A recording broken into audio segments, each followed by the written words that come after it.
This is The Boys podcast from TV Podcast Industries. We're on the finale, The Boys Season 2, Episode 8, What I Know.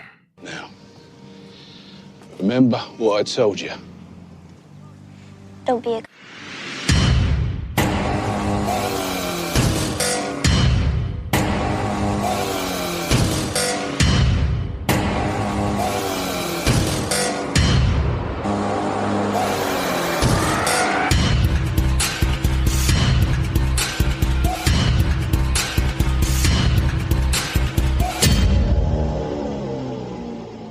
Welcome back, boys and girls, to the finale discussion of The Boys Season 2, Episode 8, What I Know. I'm one of your hosts, Darick. Hello there, fellow boys and girls. Remember, an AR-15 and meep meep no more. I am one of your hosts, John. And rounding out this group of misfits of 7 of boys and girls and industrialists, I'm Chris. Great to be back on a finale discussion of The Boys. Definitely. Really so happy for this show and this season. I've really enjoyed it. It's been fun. It's been topical. It's been bloody. It's been irreverent. It's been violent. But it's just been so good. So really so happy that it's got season 3 as well. And we want to say a huge thank you to all of you that have joined us for our discussions about The Boys Season 2. It's been great getting all your feedback in, all your thoughts, and your reviews. We have another 5-star review for The Boys from Busybone3 over on Apple Podcasts. Busybone says, "This is what you want from a podcast. 5 stars. Straight to the point, all about the show and none of the unnecessary details about who their barbers are and not needed information about other stuff in general. These guys are focusing on the show and none of the trash we don't want to hear. I wish all podcasts were like this. Just the show and nothing else. Thanks, guys. I'll be listening to the rest of your podcast from here on." Thanks so much, Busybone. Yeah, thank you, Busybone. Really great to get your feedback and your review over there on Apple Podcasts. Thank you. Thanks so much. I think we always say, and it's no harm in repeating it here, all your comments are really appreciated from anyone, whether it's leaving a review like Busybone has, whether it's the feedback, you name it. We're just really happy to engage with the community that we have following the shows that we love. So yeah, thanks so much, Busybone. Absolutely. And we do try to keep the podcasts about the shows that we're covering, because it's always a big lie when you see people go, we're talking about episode 10 of such and such a show, and then they never actually get into talking about the show. 45 minutes later, they're still talking about who their barbers are. I like that. That's a pointed reference to someone particularly I don't know. So I presume there's a podcast out there that talks about their own barbers more often than not. We try not to talk about that. Thanks so much, Busybone. If anybody else wants to leave us a review, go over to your podcast catcher of choice. If it allows you to put reviews on there, I think Podchaser, Apple Podcasts are the 2 big ones, and Stitcher as well. You can pop on over there, leave us a review. We'd love to hear your thoughts about the show, especially if they're 5-star thoughts like those ones. We also want to give a huge thank you. It's just after the 1st of the month, so we want to give a huge thank you to our Patreon supporters who joined us from the 1st of September. Selima Kisler, William Boggs, Donald Dennis, Damien Roberts, Skyrocker, and Marianne Morris. Thank you so much for supporting the podcast. Every penny that you've put towards the podcast does go to producing the best show we can. So thank you so much for your thoughtful support over on Patreon. Yeah, thanks so much to all of you who've joined since September. It's really great to get your support. We really appreciate it. It really does help us keep the podcast running in terms of the outlays that we need to do. So your support is really appreciated. But also, not only can you head on over to our Patreon at patreon.com/TV Podcast Industries and support us there, you can support us in any way you want to. Most importantly is please subscribe to the podcast on your boy or girl podcast catcher of choice. And of course, you can rate, leave a review there. And of course, feedback through as well is really appreciated. Yes, thank you so much to all our Patreon supporters. Yes, you help us keep the lights on, the hamsters spinning in their wheels that help us keep our mics powered. Seriously, I have a hamster farm right behind this the screen and behind this mic that keeps it going. Have to stop calling me a hamster, Chris. I know, but it's so fun, especially when we fill your cheeks full of food and you just puff out. Absolutely, a little chipmunk. Yeah, it's like, yeah. Absolutely, yes. Let's get into our discussion about The Boys Season 2, Episode 8, What I Know.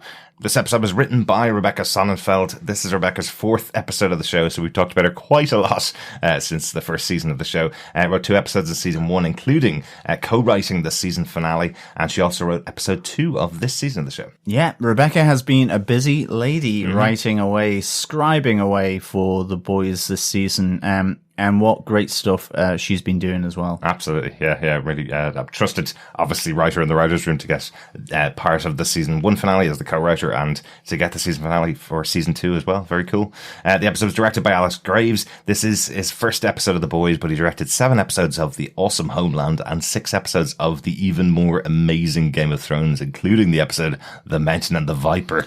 A favourite. Ooh, yes, eye squishing and head squishing in that one. Yeah, absolutely. And of course, that's where that mountain gets kind of zombified because of the poison, because he dies, and then the Meister, Spoilers. Cersei's Meister, does a few unnatural things, as they say, to him. Yes, spoilers for Game of Thrones, but hopefully you've watched all that show because it was really good fun. John, do you want to tell us what they gave us with your synopsis for the episode? Sure. With the sound of exploding heads still faintly echoing in everyone's ears, the boys need to take the fight to Vought and its superheroes. Starlight and Hughie land on their feet as a disgruntled A-Train provides records of Stormfront and her Nazi past that were held by the Church of the Collective. Dishing the dirt on all media types never tasted so sweet. But Becca shows up on Butcher's doorstep and begs for his help following Ryan's abduction by Homelander and Stormfront. The boys agree to back Butcher and Ryan's rescue. Together they finally face off against Homelander and Stormfront. But in the confrontation, as Stormfront strangles Becca, Ryan's uncontrolled powers inflict a heavy damage on Stormfront, but are lethal for his mum. With the arrival of Homelander, Billy Butcher, along with some help from Queen Maeve, protects Ryan after promising Becca he would keep him safe. As things return to normal for the boys and Vought International renounced Stormfront, bring Starlight back into the fold and maintain Homelander in the 7, 2 heads pop across the city. Homelander's jerk atop a skyscraper, and the more bloody kind, as the brains and skull fragments decorate the office of the head of the Church of the Collective. Outside the church, an ambitious senator looks on. Yes, a very ambitious senator looking on there. That's definitely setting up season 3. Before we spoil anything more, we probably spoiled a lot of it there at the synopsis, but before we spoil anything more, let's get into our full protagonist, antagonist, and outstanding moment discussion. Chris, do you want to give us your boys moment for the episode, your protagonist moment? Of course. So, basically, our opener said it best. Butcher has to remember to don't be a C word. There you go. And unfortunately, for the majority of this, the first half, maybe 3/4 of this episode, I hated Butcher.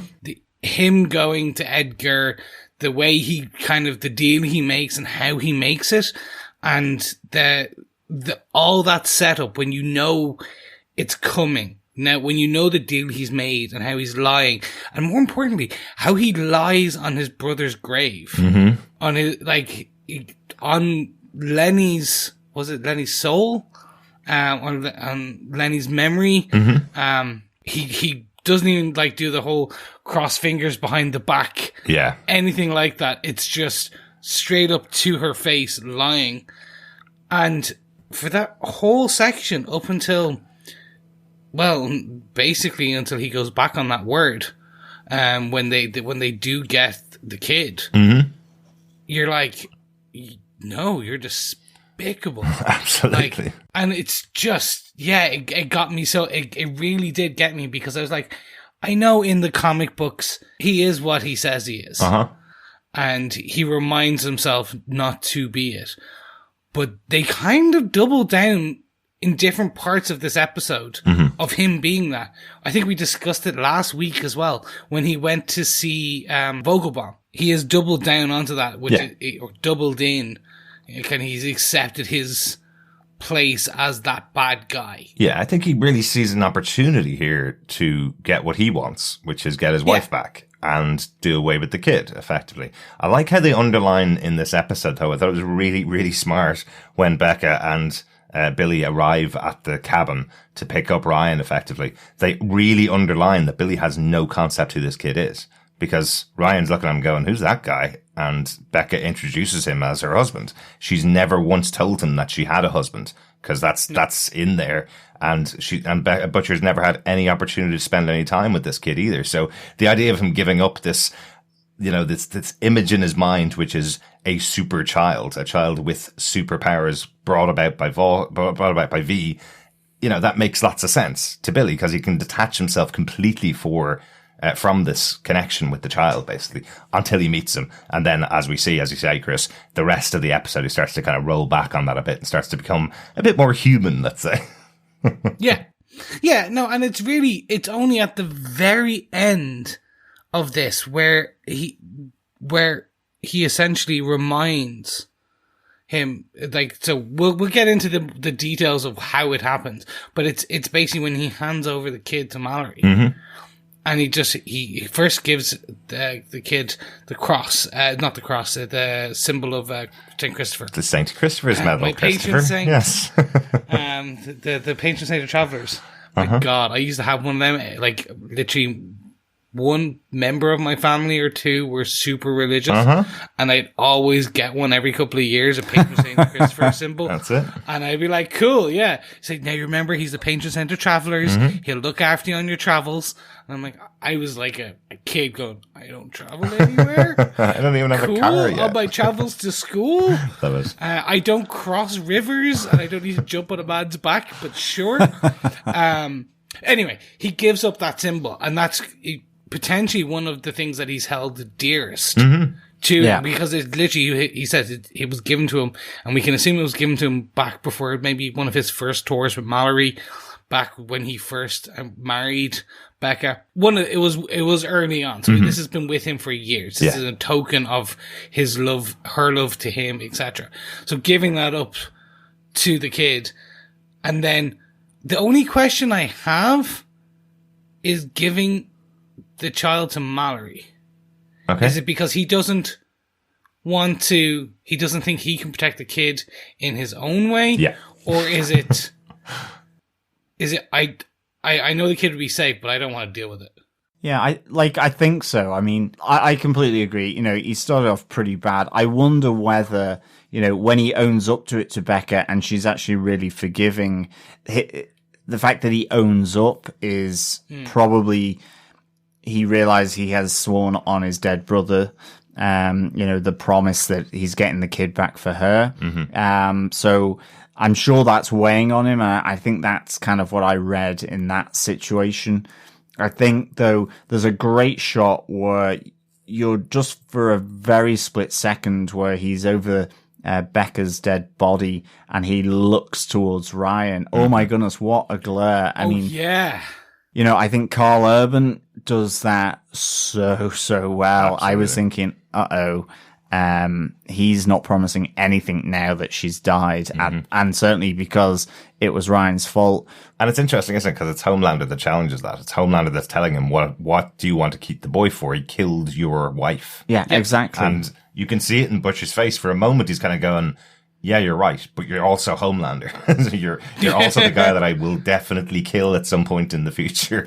So maybe this innocent child doesn't deserve to pay for it at all. It all just plays out really well in Carl Urban's face. Really good moments for him. And I think Queen Maeve has a lot to do with that as well, because, her speech to Homelander may have just sort of convinced Billy Butcher to pick Ryan up and hold him and walk past Homelander, where she says that, I don't care what you will do to me, my family, to Eleanor, or whatever, so long as people see the monster that you are and that you no longer are loved by anyone ever again. Exactly. And I would say if anything would resonate with Billy Butcher is the idea of putting Homelander in his place. If it's not with him killing Homelander. It's that, you take away what Homelander craves. Yeah. So I think maybe there was an element of that as well. So absolutely, and that's also what Becca was giving to Ryan. Becca was constantly affirming that what Ryan needed, so he didn't turn into Homelander, was love. He needed a family connection. He needed what was going on. But as you say, Chris, this is the open question here. He's giving Ryan over to Mallory to take care of Ryan and putting him away and keeping him safe. Does that mean he now has no familial connection? He has no love anymore? Will he just go into a different type of facility to be taken care of? So, so has Becca's plan gone by the wayside now, or will Billy occasionally check in and take care of him? Will he be taken off to go off with Billy's aunt, maybe something like that, to be taken care of? But yeah, if he's going into another facility just because it's controlled by Mallory, does that mean it's going to be any better than a Vought facility? I don't know. Yeah, but it's kind of a big question from the show, really, towards the end of it. Yeah, are they going to create the anti-Homelander, the away seer, if you will? That there took you a go. long You time think to about get that me. one. You had to think it. It's a thinker. It's a thinker. I have edited about 10 seconds of silence there while I thought about that one. But let's talk about the actual deal, Chris, because this is what was going on in the episode. The actual deal that Butcher makes with Edgar is that Edgar will pick up Ryan from the house. They'll get Homelander out of there. Edgar and his team will go in, pick up Ryan from the house, and take him away without Becca ever finding out, effectively. And Butcher says, I'll just smooth it over with her afterwards, kind of thing. And Edgar has a very good response to it. He's going to go, no, she's going to bang down my door in a couple of years' time when she finds out what actually happened, and she's going to want a child back. And Butcher kind of goes, oh, no, don't worry about it. It'll be fine. That's a really horrible thing for him to say, because he absolutely knows, because she effectively kicked him to the curb when he refused to take Ryan with him and her when they were going to go on the run. She said she'd rather go back and live in this Truman Show type world if this happened. So yeah, what a weird deal. Well, not a weird deal, but it's definitely a Butcher type deal to make, because he doesn't want Ryan. But as Edgar says, he says, and you call me ruthless. Mm-hmm. It is showing the ruthlessness of Billy Butcher, and even to the point with all those poor SWAT team members effectively getting sliced and diced in the cabin as he goes ahead with the deal, with the exception that they're not there. Exactly. And you just seeing Homelander covered in blood after sort of just going through all of them was pretty grim. You can tell that was his interrogation technique was just keep asking them questions that they probably don't know the answers until to. He runs out, and then he's not gotten any answers. Mm-hmm. We're going to start with a pinky and work our way up. Although one thing I will say is if he had have gone with the original plan, Homelander would have caught them. Mm-hmm. Because he was there, 20 seconds, 30 seconds after the guys in the suits arrived? Yeah, absolutely. Because they were supposed to be backup for Becca and Butcher taking Ryan out of the place. They were supposed to be surrounding them kind of thing to get them out of there. Or for Butcher, at least. So they arrived just before the SWAT team arrived. So you're absolutely right. But anyway, so that was one, And then again, as you said, that meeting with Edgar was one bit for me, which is I would have liked to see just that kind of, I know you probably got one guy with a 50 cal with a kind of sniper rifle trained on him. More than one. Absolutely. I would have liked to see a red dot, another red dot, another red dot, and then where there's 40 red dots just all trained up Butcher, and you just kind of get that moment. Yeah. But again, you can't argue with that scene because you have Giancarlo Esposito and Carl Urban. One is a scene stealer, the other is a scene stealer, and you put them together, and that's just this tense, fantastic kind of moment where technically it's two sides that should not be meeting, should not be talking, making a deal, and it's just fantastic. Absolutely, it's the CEO of Vought. This should be the moment that Billy reaches over the table to snap his neck, but he can give him what he wants. So, last thing I'll say about these scenes, about the whole episode there with Butcher and his son and Homelander and Maeve convincing Homelander to give it up. You know, I thought it was a little bit heavy-handed to have Homelander hear the voices of the chanting crowd in his head when Maeve was saying, and I'll take away everybody that loves you and make sure that you'll never be loved again. I thought it was just a little bit, we didn't really need it. We're only 8 episodes of the show. Like, we know Homelander needs this. But for Maeve to say that and then Homelander kind of wistfully look in the air and have the chanting of the crowd going, Homelander, Homelander, I just thought it was a little bit too much in this particular type of episode.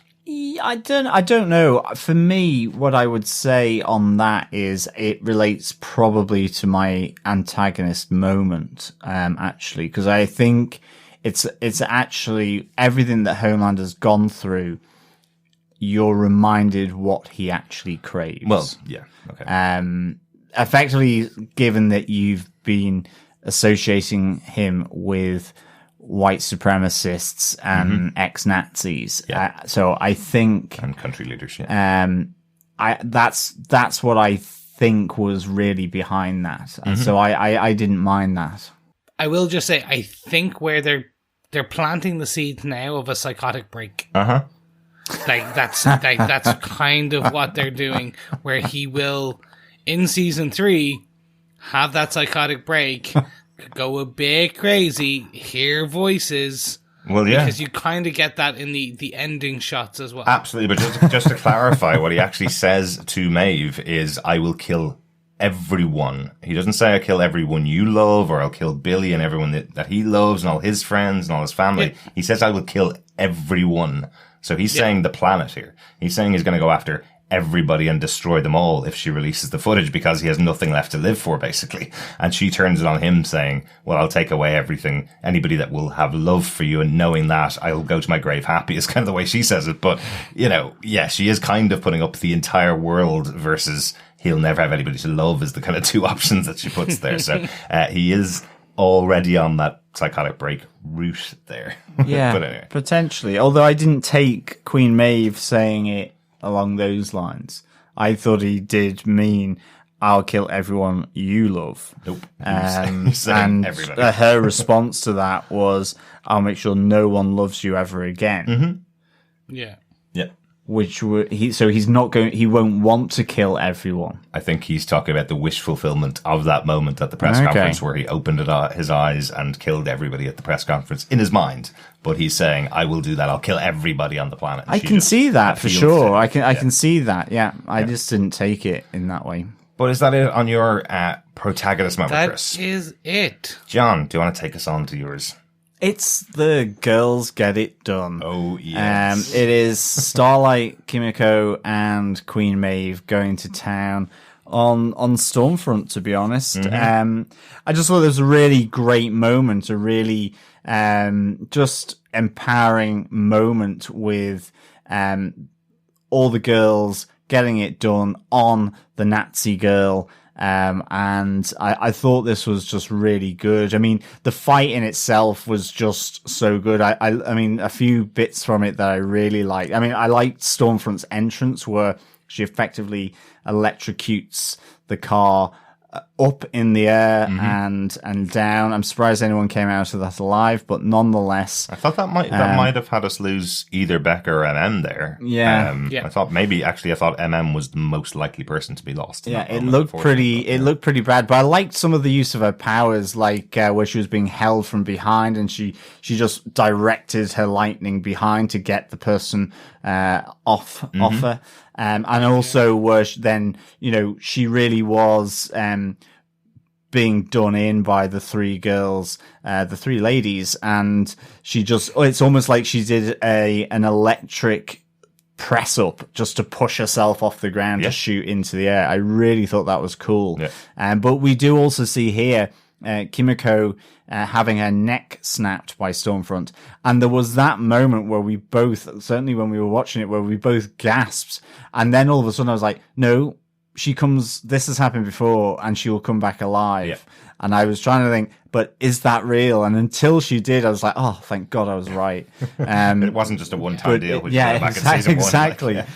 So that was, that was good to remember. Yeah. But initially there was that big inhale of breath going, oh my goodness, they've killed Kimiko. Exactly. They spaced it out enough from season 1 that it just wasn't in the back of my head at all that this could happen, you know? So no, literally, I gasped, inhaled, clutched my pearls, went, oh my, went, yeah!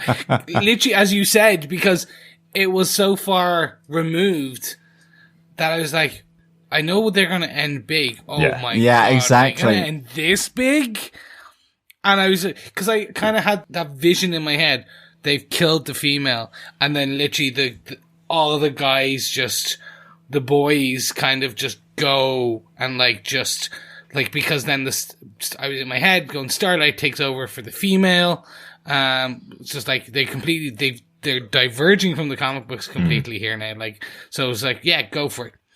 Like, Starlight can dye her hair black, become the new female of the boys, and literally, let's do it. And I was just I can't remember what film it was, or show, but essentially it was when you had the super powerful guy and all the underpowered protagonist, and they all just start wailing on the antagonist at the end, because he's just beating them all, and then that's it. Like, they snap and they all just go and they just destroy him. I can't remember. I don't know, but it reminded me of Shaun of the Dead with the cricket bat and the golf club, where they're just going off on the zombie, and so that's kind of how I took it. Right. And the way they were just, the shots, and they were the punching of just the different shots and the punching of Stormfront. I was going to say Stormlight then. That would be an interesting That's a team match. for Yeah, next exactly. season, or alternate universe version. I think as well on the girls, I just want to pull out Queen Maeve, because I know we've had feedback, and to be honest, feedback that I would have agreed with about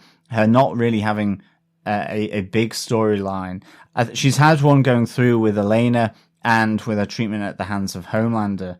But I really liked her arc in this episode, actually, because, given her sort of breakup sex last week, I kind of thought her response to Hughie and Starlight was actually really felt natural. And I really liked then that after the release of Stormfront's file from Church of the Collective to the papers and the media and stuff.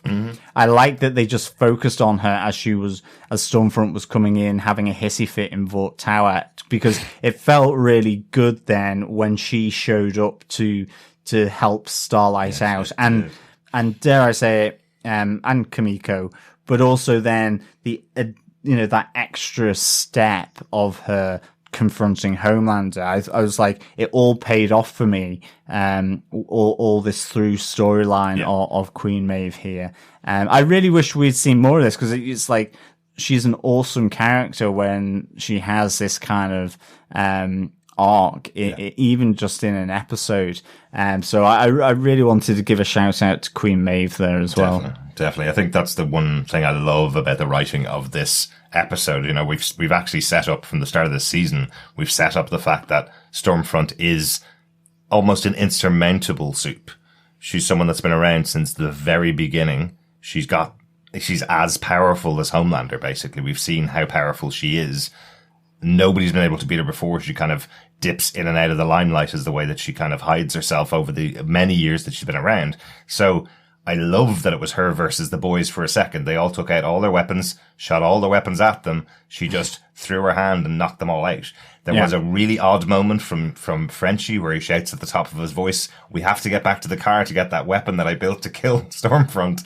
That's the only hope that we have." So she blows up the car because he's told her exactly where it is. But then we have, Kimiko coming back from the dead, effectively, to jump on her back and beat her. We have the great moment with Starlight starting off the battle, because Stormfront's arrived. Kimiko's about to go and attack her, but Starlight knows if Stormfront attacks Kimiko straight on, then Kimiko has no chance. So Starlight instantly takes up against her. It's a really powerful moment. And yes, Queen Maeve's arrival feels, obviously it's not exactly the same, but it really does feel to me like they were trying to emulate Wonder Woman's arrival in Batman v Superman. That moment where you have the camera pans to the person you did not expect to appear there. The music starts and Queen Maeve is instantly in the scene going, I'm here to join the team of the boys. Like, it really felt like she is just suddenly empowered to be able to join our good guy team now, you know? Yeah. So I think that's the feeling they were going for. Certainly didn't have the music of Batman v Superman for Wonder Woman, but that's almost impossible because that was fantastic. I'm right there with you guys. This for me, like, if John hadn't have taken this would have been one of my biggest points for the episode. We let him go first this time. Our fellow boys and girls, we let him go first to choose his points, so he got his ones in first. That's what happens. No, and I can now just also hear, don't stop me now, because I'm having such a good time. Which is the Shaun of the Dead. That is the Shaun of the Dead soundtrack to that. And I could just hear that in my head. This for me was great, and not just for the callback to the original episode, one of the original episodes, where just to give Frenchie that moment to go, girls do get it done. Like it's beyond that. It's also giving the female her redemption, her redemptive arc, her revenge arc. I suppose you could say it's redemption in her mind to a degree for her freezing with Stormfront. It's Annie getting to take down the person who's taking her down to free herself from the Seven, which doesn't work, but we'll get to that later. And it's Queen Maeve going, no, I am going to help this person. I am going to be the Wonder Woman. I'm going to be the Amazonian queen who is supposed to actually do good. So strangely enough, like, it is interesting that Hughie gets told to shut up, but it's, again, Annie, it's probably his and partially Annie's conversation that twists things, that changes this one point. The only bit I don't get, how did she find them? I think John's right. I think the moment when Stormfront arrives back at Vought Towers after hearing the reveal that all the Nazi information has been let out there is when Maeve kind of triggers and goes, uh-oh, she's about to go do something here, and she's following Stormfront. I don't think she's looking for the boys necessarily, but she knows that Stormfront is on the warpath for some reason. So I think she's following Stormfront. I think that's where that's the connection. So I think you guys are right. Because remember, she does arrive a little bit later than the battle starts because she can't fly. So she jumps really high. maybe she's the Jessica Jones of this world. Yes, exactly. No, they just they would have needed to. I think they should have explained that. I really think they should have.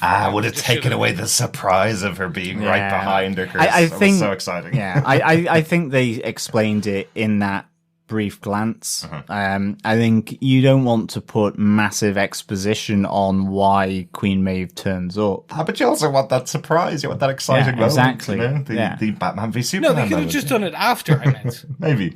Anyway, continue. Yeah. So I think we move on to Darick's protagonist. Sorry, Chris.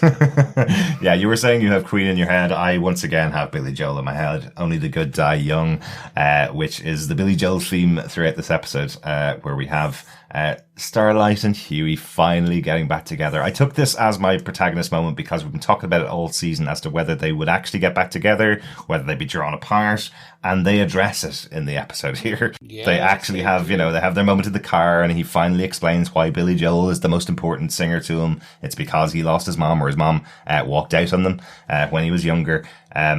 And she used to play music, and it was the only time he felt happy when he was younger was when he was dancing with his mom. So there's a little connection there again between Annie and Hughie, But I just wanted to really talk about that final scene because it's a kind of a repetition of their real moments throughout the series.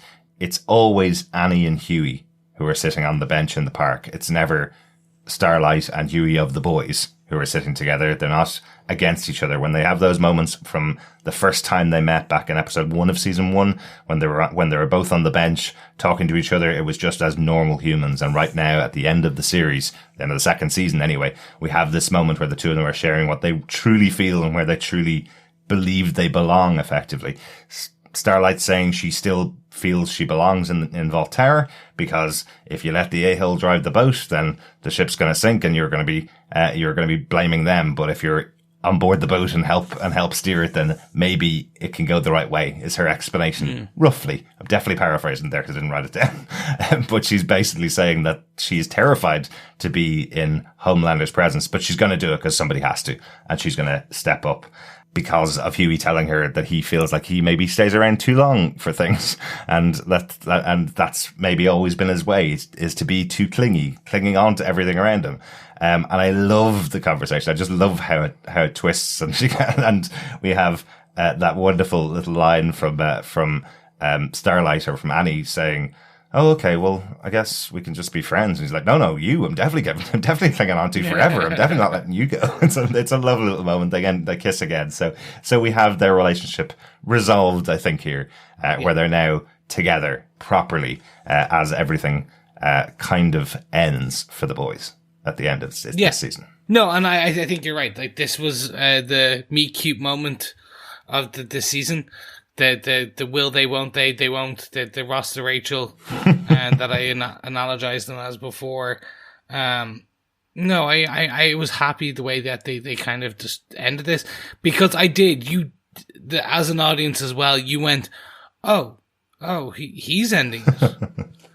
And then it was just like, oh, no, I'm clinging to you. And you're like, that was nice. See, really cute. Really cute. Yeah. Yeah, I really liked this whole thing between Starlight and Hughie. You know, that tension has now gone. Yeah. Hughie is not going to let her slide or drop her. I really like that moment at the end. So, yeah, I'm just glad that these two are together. Exactly. I suspect Starlight might go off and burn the Billy Joel collection that he's built up, but nonetheless, just leave it beside the radiator. That's all it needs to do.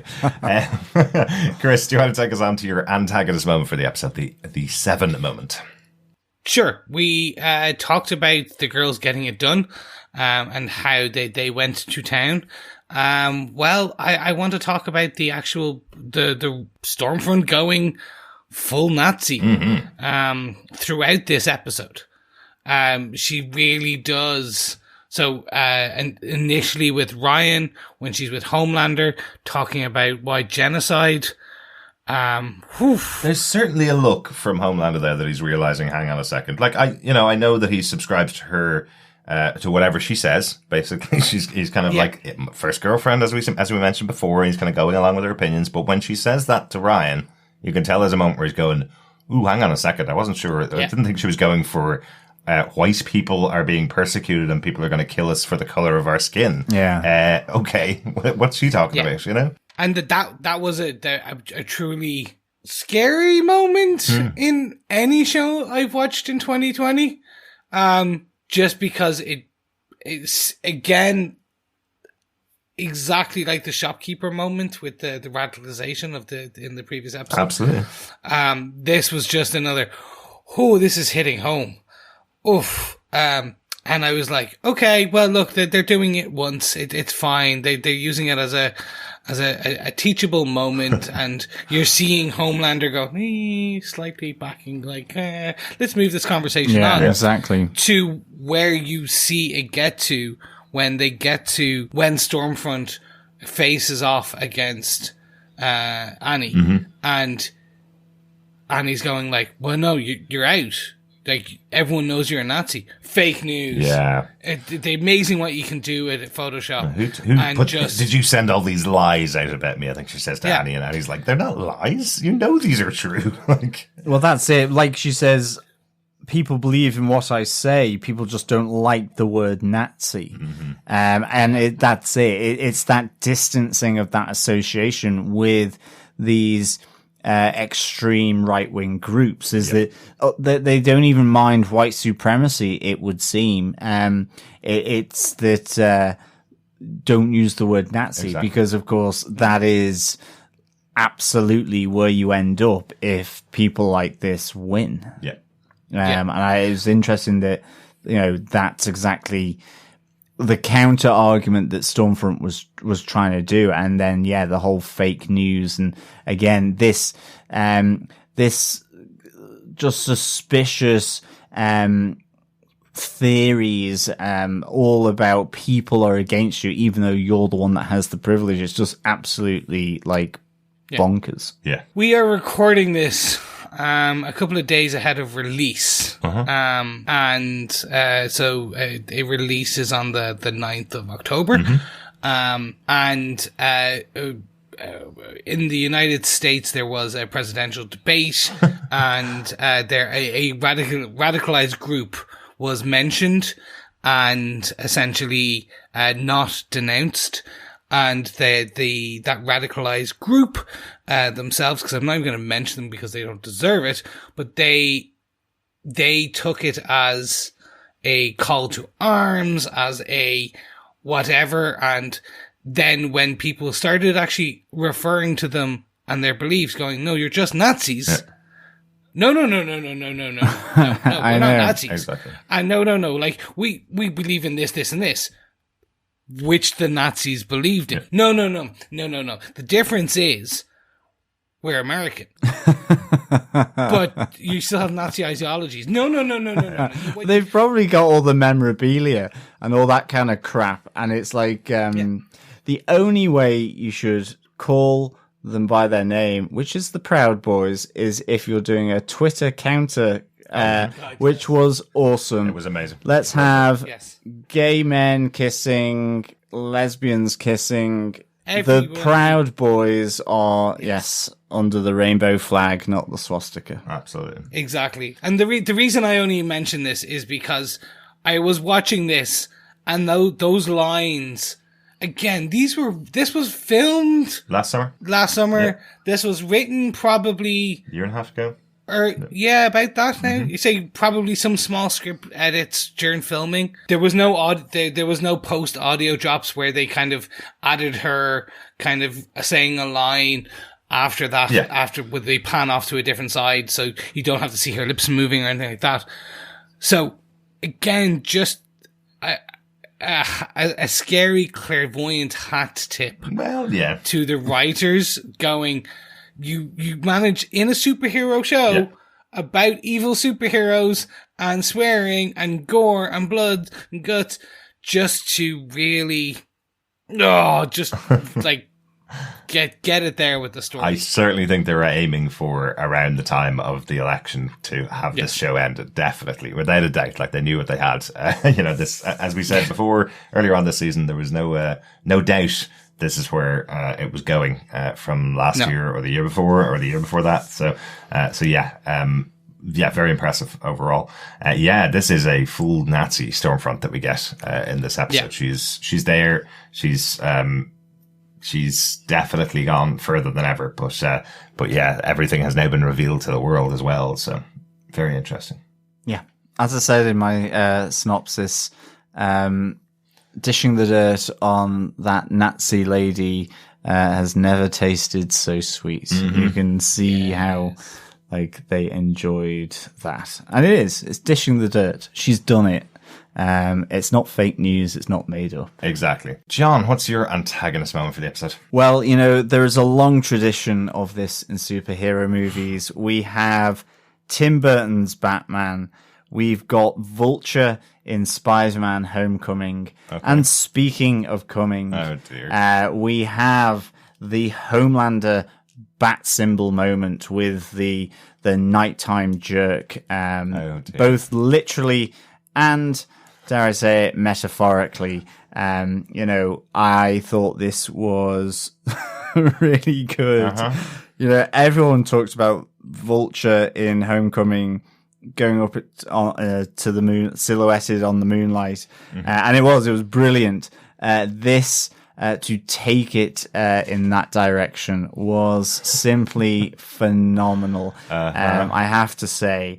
And I think you are right. It is an absolute trope of superhero movies. It's superhero in the costume. Well, it is now. But superhero in their costume, standing on like a gargoyle, looking over the city they protect, effectively. Yeah, but he's doing a lot more than that. He really, really is. But whatever he wants, really. Yeah, well, yeah, exactly. I think what's really great about the scene is it's got the shock, it's got the boys thing about it with him jerking off on top of the skyscraper, but it's the fact that he is also saying, you know, I can do anything, and it kind of connects back to the Queen Maeve moment. It connects back to, you know, when Chris and yourself was talking about Homelander's reaction when Stormfront talked about white supremacy and white genocide. It's the idea that at his heart, this guy is a pure, out and out narcissist.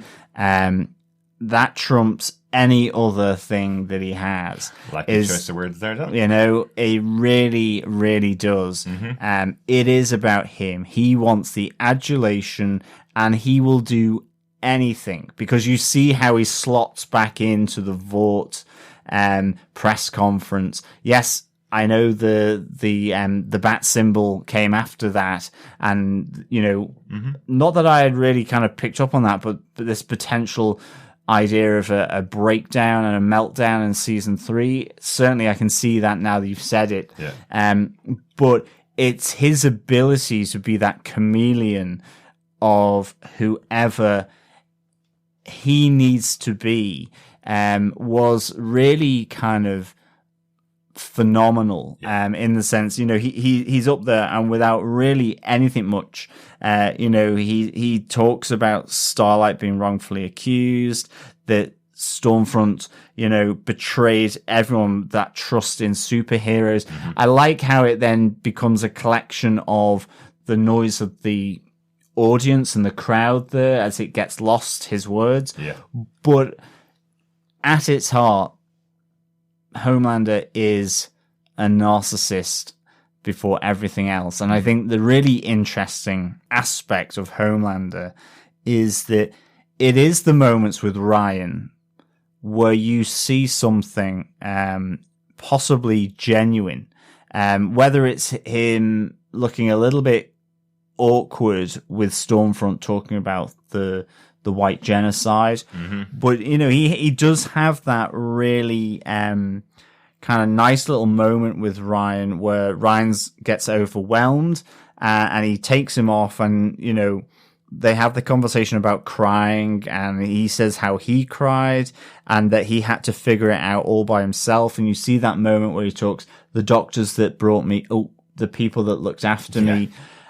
That's the Homelander I think he probably wants to be, but the years of scarring, the years, the experience that he's had, he's ultimately a narcissist. Absolutely. And I thought this was just really good, and I think it absolutely typified by his jerky bat symbol right at the end. I just thought it was so good. And just to bring it back through the season, that does mean that Doppelganger was right. Doppelganger, who got killed for saying to Homelander, you know, I can pleasure you, I can take care of you, I can be you, which is what you want because you're a narcissist, effectively. He got killed for saying that to him, but at the end of the season here, it's effectively showing that that's exactly what he is. One other thing you mentioned there about the conversation between himself and Ryan, where he says, you know, he cried, and then he does that little macho thing and goes, oh, I only did it once, and then I became a man. I never cried again, of course. But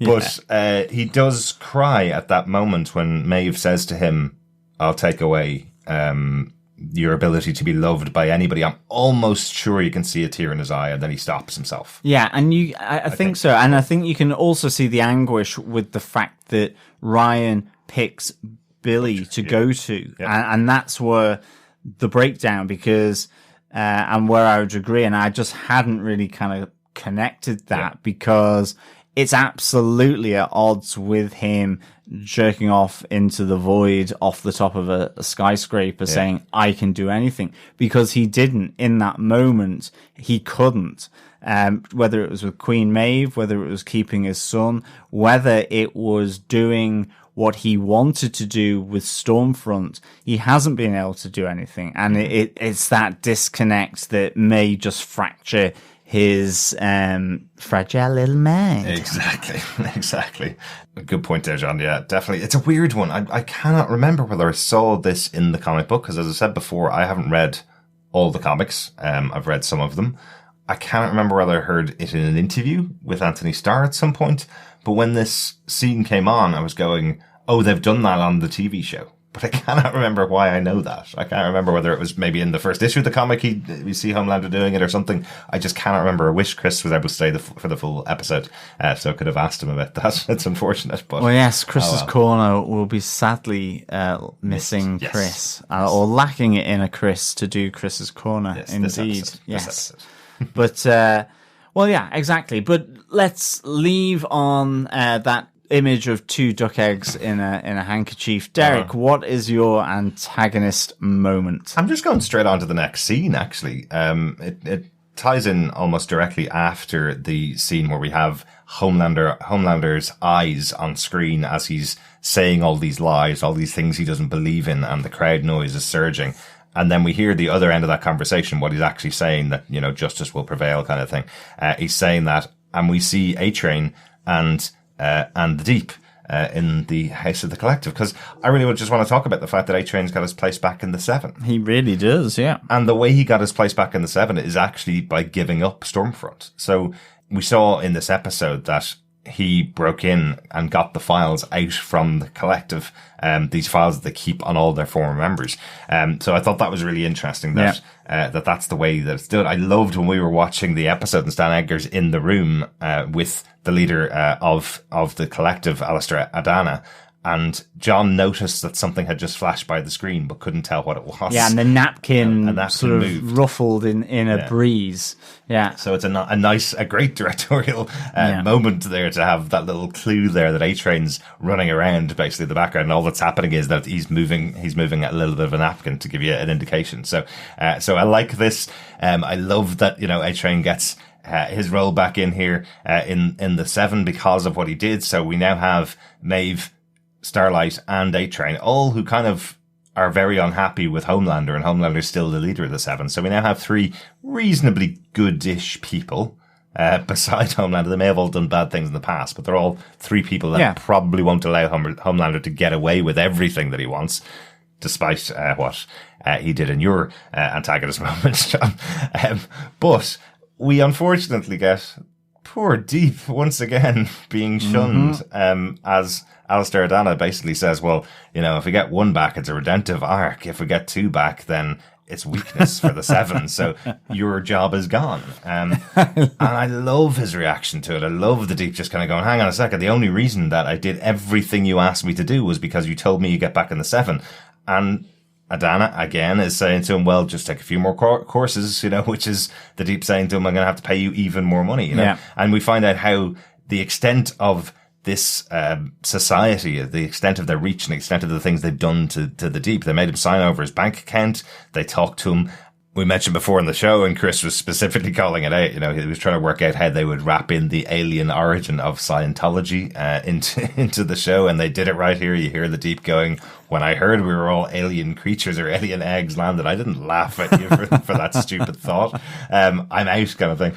And I love that Adana twists it once again with that statement of effectively, you're being aggressive kind of thing, which means that Adana's about to tear him down. You know, your personality is toxic, exactly. Which means he's about to tear him down, effectively. If he doesn't get out of there, he'll suffer the same fate as Eagle the Archer suffered. And they probably have a lot of material on the Deep. He also does call out, he's been married to a psycho, I think it's what he says. So Deep's had to go through a lot and is still not back in the Seven from season 1. He's still off on his own. If we get a season, well, when we get a season 3 of the show, the Deep is still now friendless as well, because A-Train effectively takes his job and just gets out of there. Yeah, he's kind of like see you laters. Yep. But I mean, as well, I like that, you know, the Deep kind of doesn't really have anywhere to go, because it's like he doesn't go over to kind of tear the throat out of Alistair Adana, but his passing shot is, F Fresca to Adana. That's his favorite drink. That's why we've been seeing it all this time. Just that's his favorite drink. We see like Edgar also reject it when he's there for his meeting with him. And that's presumably why they're all just handing it out. I was trying to work out what it is about Fresca specifically. Like, is it just that it's not one of those big brands? It's just one of those things that is a little bit innocuous, it's a little bit boring as a drink kind of thing. Perhaps he has some kind of deal with Fresca's sponsorship for the collective. So, perhaps that's it. But that's all I wanted to talk about really, was just A-Train getting back in the Seven and the Deep is still out, because they are two members of the Seven. It's been very hard this season to keep to the protagonist moments that we forced on ourselves at the start of season 1, because everybody's kind of been a bit of a movable feast. Everybody's been moving back and forth between what we'd call the antagonist and protagonist. But those two members we'd still consider them part of the Definitely. Kind of. And Chris is back with us again to share some final thoughts. Chris, do you want to take us on with your outstanding moment from the episode? Sure. So back in the beginning, 25 years ago, 28 months and 4 days, which when we started recording this episode, or not this episode, this season, and time is fluid and timey-wimey in a big circle. It's only been like 6 weeks, man. Exactly. It feels like longer. I made a prediction, and I'm going to give myself half points. Okay. I made a prediction that we're going to lose Becca. I made a prediction that Ryan would get angry enough because Homelander was killing her, that would fire off his powers, and he would push or blow Homelander away from his mum. So I'm kind of gonna call it. I get half points on this. Okay. Kind of for this theory. Come on, give me half points at least. Ryan did blow. It wasn't Homelander. It was Stormfront. You definitely said his powers were going to come into play and they would be instrumental. I kind of felt that was more directed at Homelander, but I definitely, 50% for sure. Okay. If not 75. Passing marks. After a few wines, 75%. I was like 25 to 50. Okay. All right. We'll cut the balance and say, it's 50. You can have this one, but you've got to be lenient on me next time I claim something. Excellent. Okay. Deal? Definitely. Excellent. Cool. Definitely. I know I also said that I would be done if Becca got killed. Because I couldn't. Yeah. They did that. Yeah. But they did it tastefully with her goodbye. I'm gonna give them that. They were tasteful on it. Still not exactly sure how she died. It was kind of like a heavenly light, wasn't it? So it was kind of tasteful in that they didn't see. So it wasn't seen on screen, but we see from Stormfront she has no arms. She was and no legs.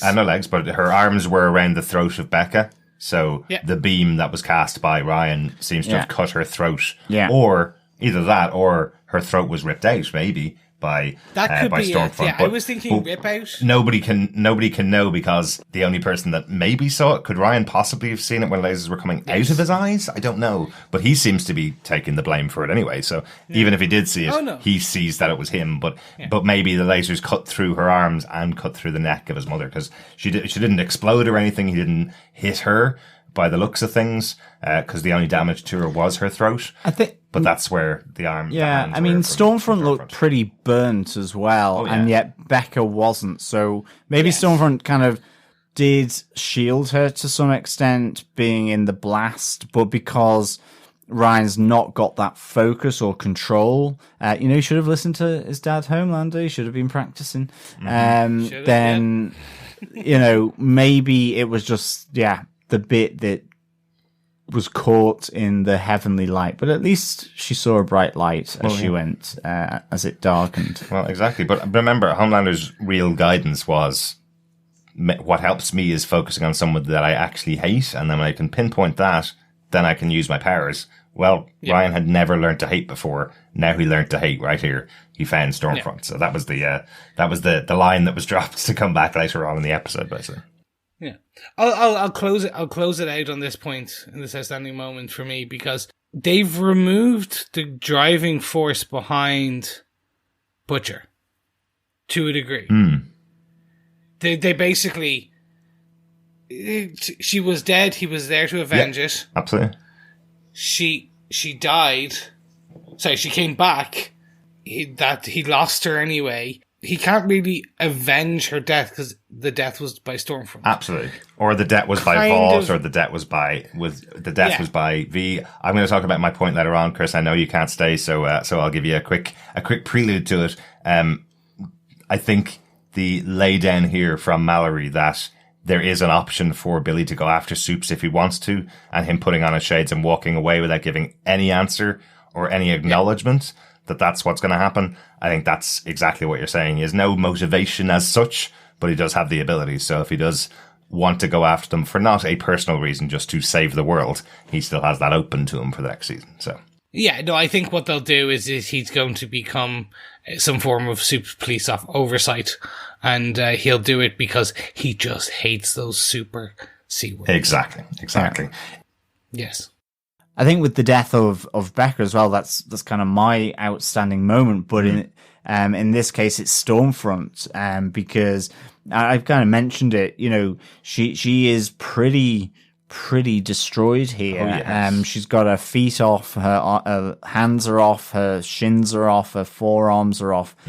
So she really is in a bad way. Interesting that Compound V doesn't make her limbs grow back, or maybe not yet. Well, because weirdly, we see her babbling kind of incomprehensibly in German after losing all of this. It's like she's reverted back to her happy days in Nazi Germany. We were saying that we know when this episode comes out on Amazon Prime on Friday. As we mentioned, we're recording a little bit early. We know there's going to be subtitles for those German. They have done in the past. They've just done like speaks German when this has happened, so they haven't translated it into words. But I'm wondering whether she says something like, "I was supposed to bring balance to the force" or something like that. it could be. I mean, I felt like I was catching some German of the little German that I know, like Erstmal, so Erstmal first, and there was, I'm sure she said apple as well. I thought she said apfel. Okay, so first apple. So I don't know, or the apple doesn't fall far from the tree, I think may have been said. But it's, we only spent 2.5 years in Switzerland, a country that predominantly speaks some form of German. I think it's just, she's really has fallen here. I mean, even when Homelander arrives, he's kind of just looking down at her, and ultimately, he's not going to date that. Dare I say, he's not going to do anything else with that. And so, he's lost interest, no compassion for her whatsoever. His focus is now on Ryan. So Stormfront really is completely sort of excluded and disowned by Vought as well. I think it's really interesting we have the conversation between Edgar and Billy Butcher as well, where Billy brings up Stormfront, and Edgar absolutely knows the danger that she poses to him. Yeah. And in the end, it's all about money for him. It's all about the stock and the share prices. So I thought that was really interesting. But you even hear from Stormfront her saying, "Oh, he's very smart for one of their No, exactly. As well. So there's definitely animosity between Edgar and Stormfront, and I guess he didn't have any opportunity of taking her out as such, and still maintaining the profit share, the profit margins that he's going for effectively is the thing. Well, as he said, he is truly evil. She, as he said, she knows how to sell things. In that sense, and be persuasive. But Stormfront here absolutely taken out by Ryan's beams. Just in case anybody didn't get my reference, I was saying that she looked like Anakin Skywalker after he got all of his limbs cut off by Obi-Wan Kenobi. Really did, like she had just been on Mustafar for sure, or just at the end of Return of the Jedi, that kind of burnt out and no limbs of Darth Vader, that kind of thing. No, exactly. And I think The only thing is, with all the kind of wrap-ups that we had at the end of this season, we don't see what happens to her. So as far as I'm concerned, she potentially is still on the forest floor somewhere in rural America. Mm-hmm. The speech from Homelander, I think, says that she's in an undisclosed location. She's being held in an undisclosed location, which probably means, the cell that Annie was held in, potentially she's in somewhere around there. So yeah, depending on her healing ability, which could be substantial considering she's over 100, well, she's 100 years old. She's bulletproof. She's bulletproof. She could have some good old healing powers as well. There must be some kind of regenerative ability if she's not wrinkling. Well, exactly, Tom. So we may well see Stormfront back after a lot of regeneration and maybe some skin grafts. Absolutely. Yeah. Speaking of the wrap up for season 2 and setups for season 3, just wanted to quickly kind of round it all up as we get to the end of our major moments. So my outstanding moments really are the kind of end of everything. We've already talked about where Annie and Hughie end up. Annie is ending up going back to Vought. She's part of the Seven again. Hughie actually goes off to work for the campaign of Newman. He goes to get a job with the new Senator Newman, which I'll also talk about in a second. But that was quite interesting. He's effectively given up his position. The boy says he's never fit in there in the entire time that they've been together. So he's going off to get a legitimate job with taking down the Supes the right way. Oh dear, poor Hughie, walking himself into trouble once again. I know. Mentioned earlier on about Mallory giving the offer to Billy, saying that Newman's actually going to be siphoning off some money from her campaign to allow them to fight the Supes with some actual funding, effectively. So there is an option there for him to join the boys and bring the boys together, again, to fight Supes. But Billy puts on the glasses and walks away. We mentioned Ryan obviously has gone off into the care of Mallory. But it looks like we probably, comic book wise, I think if I'm right in saying this, we're kind of going back to a situation where Mallory's willing to lead a new team of the boys going after the Supes. Is kind of where we are with that team towards the end of the episode. Then we have Mother's Milk going back to his family, finally getting back there after all the time away. So we know his daughter and his wife are in the house that he's knocking on the door to go in. We don't see the reaction of his wife, who seemed to have kicked him out because he was in the boys.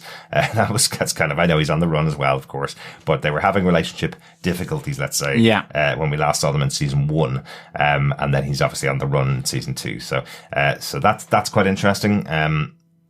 Frenchie and Kimiko are going off dancing, yes, they're finally going off dancing. So I love the kind of build of their relationship in this episode, or well, throughout the season, of course, definitely, but definitely in this episode there's some lovely little interplay between the two of them where Kimiko is saying to him, you can definitely dance if you have those kind of moves. That's kind of cool. I think Kimiko and Frenchie's relationship has been really good, from a complete breakdown to one where he's now learning her sign language. So, maybe they're sparking up a bit of a relationship here for sure. But it goes beyond friends. Yeah, I'm still wondering, still not putting it on the table out there on the show itself.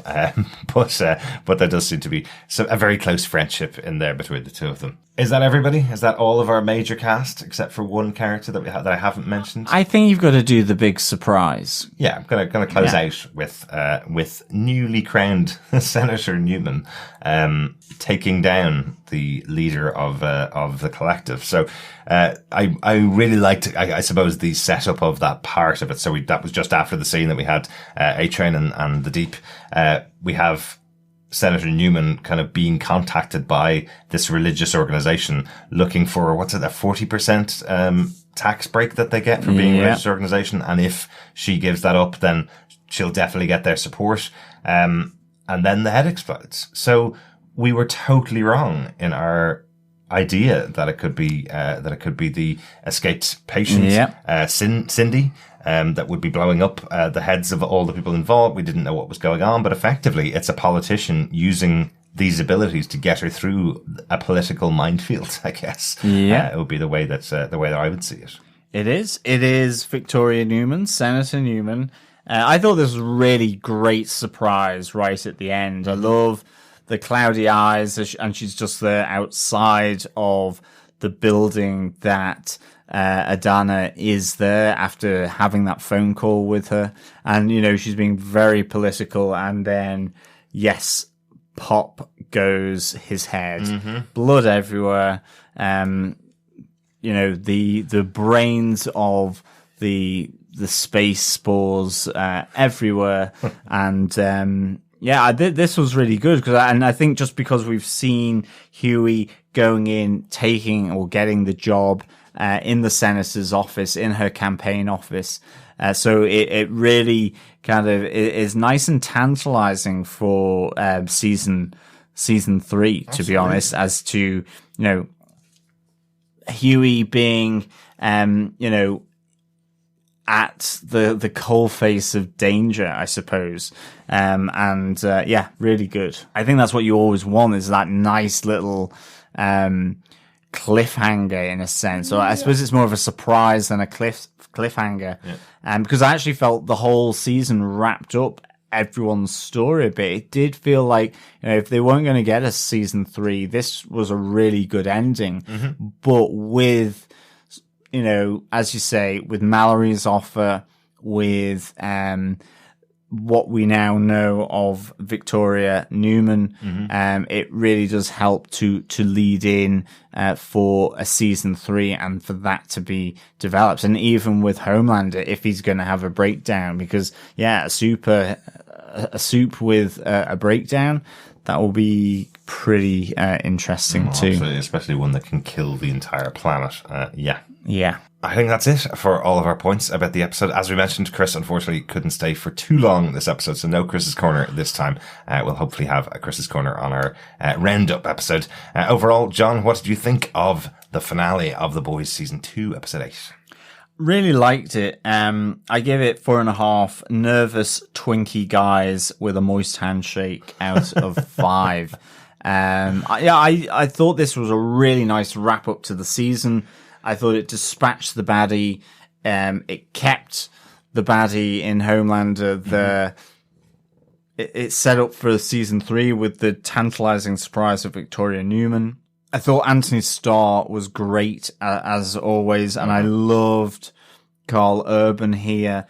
You know, his double cross in the name of his dead brother to his wife, and the redemption of that. The girls getting it done was just a great little nod, and I really liked Queen Maeve's arc in this as well. But, you know, and yeah, what can we say but the iconic bat symbol for Homelander, a jerk both literally and metaphorically, is great, for sure. So yeah, absolutely loved this final episode, and I really can't wait for season 3. Like, 4.5 nervous Twinkie guys with a moist handshake out of 5. Excellent. Darick, what did you think?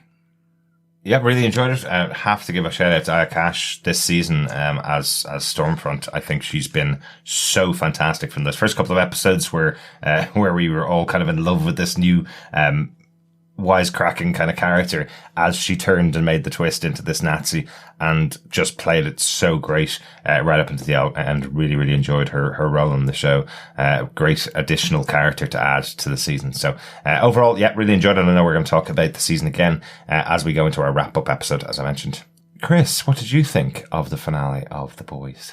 I loved this. I really, really did. This for me was just fantastic. It was a great ending, enough gasp, clutch your pearl moments, sprinkled with some, as I talked about, on point writing that's scarily accurate in 2020, with some emotional, dramatic scenes, with humor, with we didn't even talk about Frenchie dancing, with the female, like it's just and it also sets up just enough for season 3 that I'm like, I did not see where they were going with that. And I was like, bravo. I was just, yeah. Excellent stuff, Chris.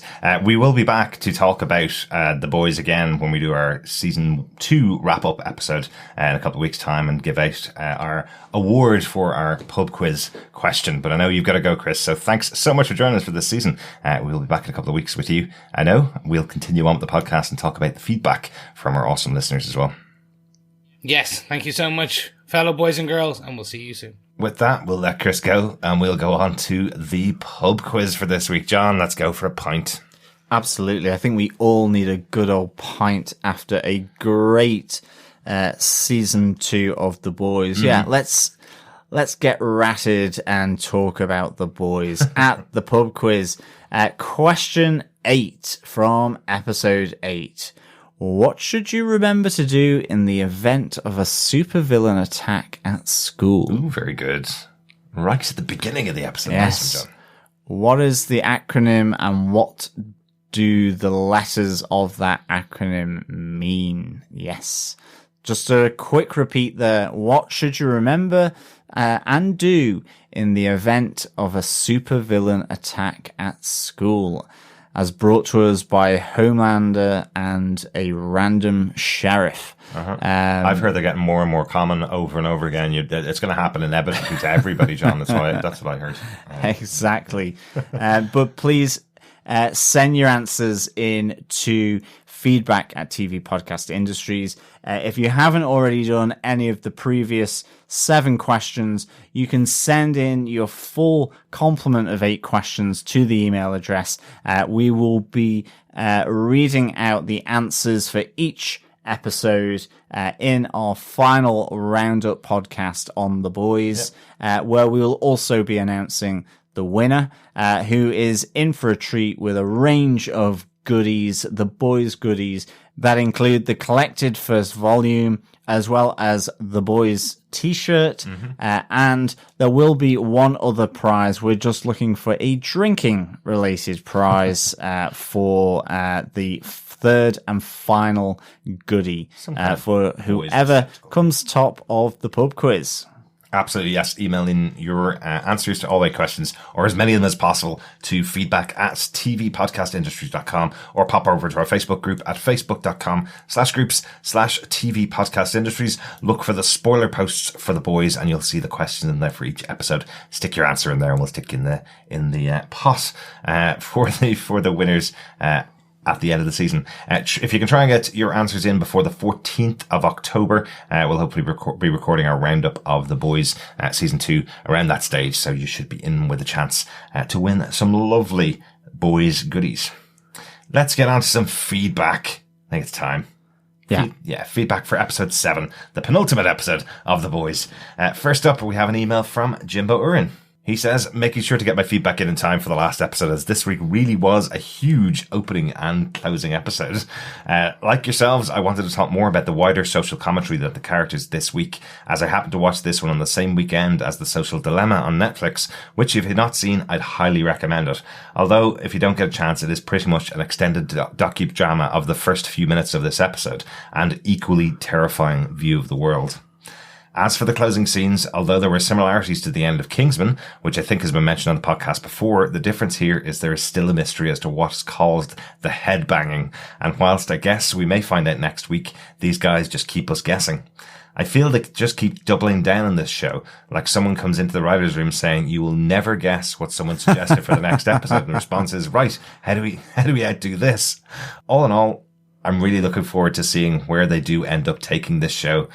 P.S. After my comments last time, it did come around a bit more to Sean Ashmore, as his video scenes were a lot of fun with some fantastic titles that I probably can't mention on the podcast. But if I can mention one, Deep Does It in the Blowhole is probably a standout. So it is a shame Lamplighter is no more, but a good exit nonetheless. All the best, Jimbo. Jimbo, we let you away with putting one of the titles in there. I saw a great tweet the other day from Eric Kripke, the showrunner of the show, who was saying that they actually filmed a lot of porn scenes for those porn videos that that Lamplighter was watching, and was wondering whether you could release them to whatever porn site is out there. But Amazon were not happy for that to happen. Thanks so much, Jimbo. Excellent, Jimbo. I completely agree with you. I can just imagine how much fun that writer's room is to not only outdo one another with regards to grossness, violence, just out and out shocking scenes, but also then how they interweave that with, like you said right at the start, with the social commentary aspects. It's just like incredibly good writing and performance. So yeah, completely agree. Thanks, Jimbo. Absolutely. Haven't watched Social Dilemma yet, but everybody's been recommending it to me. I just feel like I'm going to cut myself off from the entire world if I cut myself off from social media while in lockdowns. So I don't know whether I'm watching it anytime soon. But thanks so much for the recommendation, Jimbo. Yeah, thanks again, Jimbo. Over on our Facebook group, Donald Dennis said, wow, they should have called episode 7 Pop Goes the Weasel. Indeed, they should have, Donald. Salima Kisler on Facebook also says, R.I.P. Lamplighter, we hardly knew ye. Man, I thought this episode was light on the action for a penultimate until Lamplighter setting himself on fire and setting off that chain of events. Someone in Vought HR really dropped the ball not deactivating his clearance. Then, what can I say about the courtroom scene? Did anyone else think Vogelbaum's chair was going to explode? Of course, what did happen was more the boys' style. Was that Cindy making people's heads explode? I'm not sure why she would be helping Vought. Totally with you there, Salim. The church sure did turn on Eagle the Archer fast. I'm not sure Deep got the message, but that seems like a warning to A-Train, who was already skeptical. Absolutely. Well, interestingly, after this episode, Salim, it's not A-Train that needs to worry about being turned on. Unfortunately, the Deep got the wrong end of the fresca from the Church of the Collective, and it is A-Train who is speeding his way back to Vought. Finally, Salim just had an edit. I forgot to mention Maeve's tree nut fueled rescue. I couldn't tell if Black Noir is dead or out of commission. My initial sense was the latter, but if he's alive, he's got to come for Maeve and out her as a traitor, right? Well, interesting. Completely. But what we do learn in this episode is that he is in a coma. And the suggestion from Homelander, and it's probably more just him flippantly saying it, that he's effectively brain dead.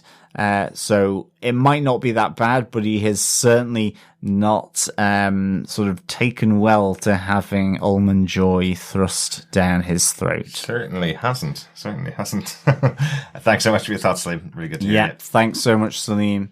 Also on Facebook, Dr. Bob Phillips says, can they really get to the end from here in just one more episode? What a cracker. And to pick up just 3 moments, well, the most evil part has to be child abduction. Biology doesn't make you a parent. Stealing a child is very much wrong. The best goodie moment, Hughie hacking off the immolated hand of Lamplighter to escape from the tower.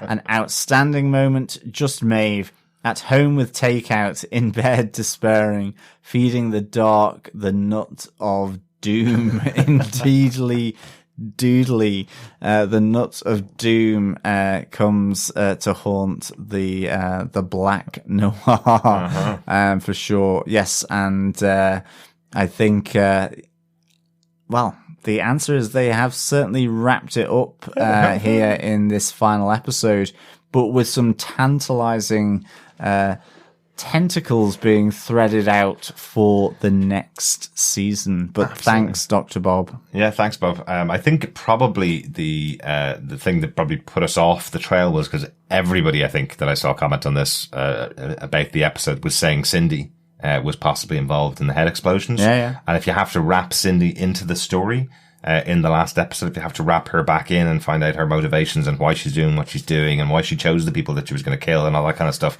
then suddenly you have a big story to tell. Whereas with Newman, they're able to go, she's a senator or she's a person that wants to get into government, and we all understand her story. We all understand what she wants to gain from it, kind of thing. You know, she wants power, and that's why she's killing the people around her. Whereas if it was just a revenge thing from Cindy, you'd probably introduce her in like episode 4 or 5 to tell that story. Well, I think it's like Salim said. I mean, when we discussed it on the last podcast, there was something not quite right as to why she would be helping Vought. Exactly.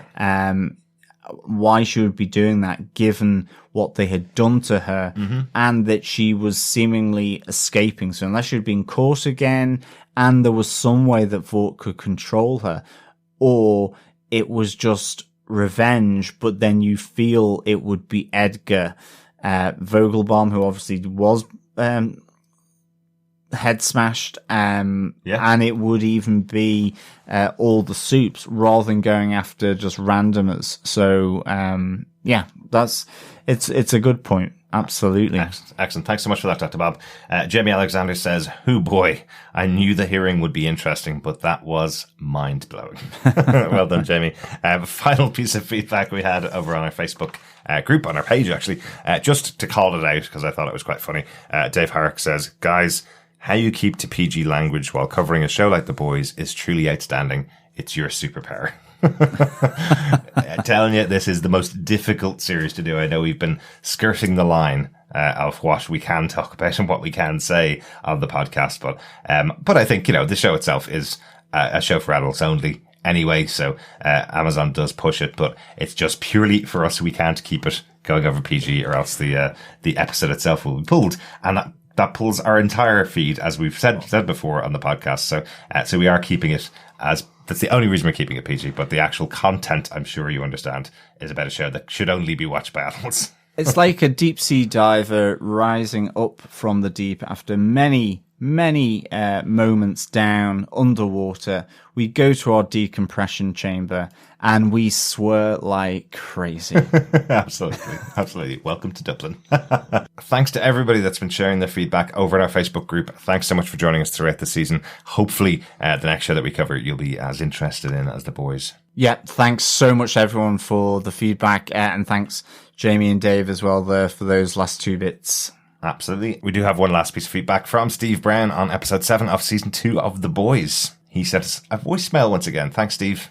Hey guys, it's Steve, and this is for The Boys season 2 episode 7, Butcher Baker Candlestick Maker, which, you know, I don't know if it's a play on, is Tinker Tailor Soldier Sailor, is that the same kind of thing? But then there's a John le Carré novel, you know, that's Tinker Tailor Soldier Spy. Anyway, I don't know if it's a play on that, but I just want to make a statement before I finish this second watch through, that when you watch it the first time and you've had some beverages, and then you don't send a voicemail after that one, and you watch it the second time, it's a little surreal, because there's like scenes that you're like, I think I recognize this, but I'm not sure. I don't remember exactly how it turns out. You know, not me saying for a friend. So for my 7 moment, I have to say, I don't know what that weapon was, and I didn't go back and try to watch it again, but whatever Black Noir was swinging when he hit what he hit Starlight with, whoa. Hughie just said, we gotta go now. Okay, I'm off format so much, but wow, John Noble as Billy Butcher's father, just wow. Okay, so just finished the episode. I guess we're set up for next one. Where is Ryan? Where did Stormfront and Homelander take him? You know, is it Cindy who's exploding the heads? Because it doesn't seem likely. It doesn't track that she would be the one. Maybe there's another soup that we don't know about who's doing this head exploding thing that did Raynor. You know, she's like Cindy. I don't know. The next episode, wow, the last one. This was the penultimate. Yeah, that's it. I don't know why they call it that, but yeah, I can't wait to listen to it. It's queued up next, and I will talk to you later. Thanks so much, Steve, for your feedback on the episode. I love it. Yes, because this is the ultimate episode of The Boys, the final episode of The Boys. So good to hear your thoughts on it. Yeah, thanks so much, Steve. Gosh, you've had me giggling over penultimate. And yeah, I think I'm with you. I'm not too sure where that word came from, but you are probably closest to figuring out for this episode 8, that it is another superhero causing the head exploding. Don't think we've had that either on the podcast. I think we've all been looking at Cindy. So yeah, good spot there for sure. Thanks so much once again, Steve. Hopefully we'll get your thoughts on the final episode for our wrap-up podcast in the next week. As John mentioned, make sure you sent in your pub quiz answers in time for that wrap-up episode on the somewhere around the 14th. I think we're recording the 14th of October. So pop in your answers to the pub quiz questions by then, and you get in with a chance of getting some boys goodies. Yeah, not only will we be back with our pub quiz winner and the wrap-up of season 2 of The Boys, but you can come and join us over on TV Podcast Industries, the Dreadful Podcast, for our final couple of episodes of Lovecraft Country as well, that we're covering there on HBO Max. A shockingly good series. Really, really good. Loving Lovecraft Country. Can't wait to see the last couple of episodes of that. Thanks so much for joining us for The Boys, though. I know season 3 is going to be a long way away because filming hasn't started again, so it could be quite a while before we get back to The Boys season 3, but it's been an absolute pleasure to be here for this season of The Boys with my lads, John and Chris. Thanks, guys. Yeah, thanks so much to the lads, for sure. Thank you so much to our fellow boys and girls. As always, it is a pleasure discussing The Boys with you. And, of course, we can't wait to be back for our next series that we cover, as well as for The Boys Season 3, whenever that may rear its ugly head and wonderful head over the parapet of the COVID-19 battlements. But with that, remember, fellow boys and girls, keep watching, keep listening, and keep moist. Oh, nice. Bye.